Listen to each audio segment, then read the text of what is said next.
ಪೊಲೀಸರು ಇಡೀ ರಾತ್ರಿ ಸುತ್ತಿಸಿ ಹಲ್ಲೆ ಮಾಡಿದರು. ನಿಗೂಢ ಸ್ಥಳಕ್ಕೆ ಕರೆದೊಯ್ದು ಹಿಂಸೆ ಕೊಟ್ಟು ಭಯ ಹುಟ್ಟಿಸಿದರು. ವಿಚಾರಣೆ ವೇಳೆ ರವಿ ಕಂಪ್ಲೇಂಟ್.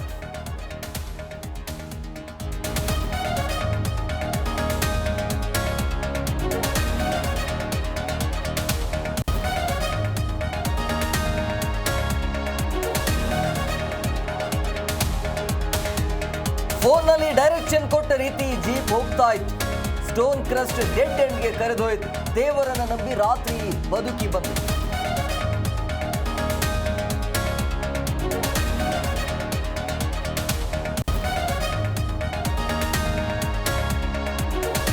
ಸಿಟಿ ರವಿ ಕೆಟ್ಟಪ್ಪದ ಮನಸ್ಸಿಗೆ ನೋವಾಗಿದೆ. ಇದುವರೆಗೂ ನಾನು ಯಾರಿಗೂ ತೊಂದರೆ ಕೊಟ್ಟವಳಲ್ಲ. ಕಣ್ಣೀರಿಡುತ್ತಾ ಘಟನೆಯ ಬಗ್ಗೆ ಹೆಬ್ಬಾಳ್ಕರ್ ವಿವರಣೆ.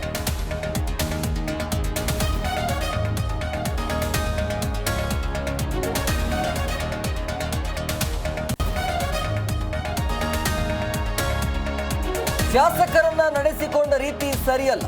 ಹೇಳಿಕೆ ನೀಡಿದ್ರೆ ತನಿಖೆ ನಡೆಸಿ ಕ್ರಮ ತೆಗೆದುಕೊಳ್ಳಲಿ. ಇದು ಗುಂಡಾವರ್ತನೆ ಎಂದು ಕೇಸರಿ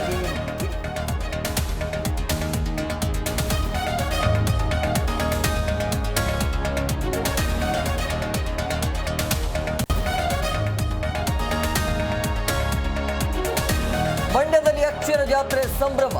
ಸಾಹಿತ್ಯ ಸಮ್ಮೇಳನ ಅಧ್ಯಕ್ಷರ ಅದ್ದೂರಿ ಮೆರವಣಿಗೆ. ಮೈಸೂರು ಪೇಟ ರೇಷ್ಮೆ ಶಾಲೆ ಗೋರು ಚೆನ್ನಬಸಪ್ಪಗೆ ಗೌರವ.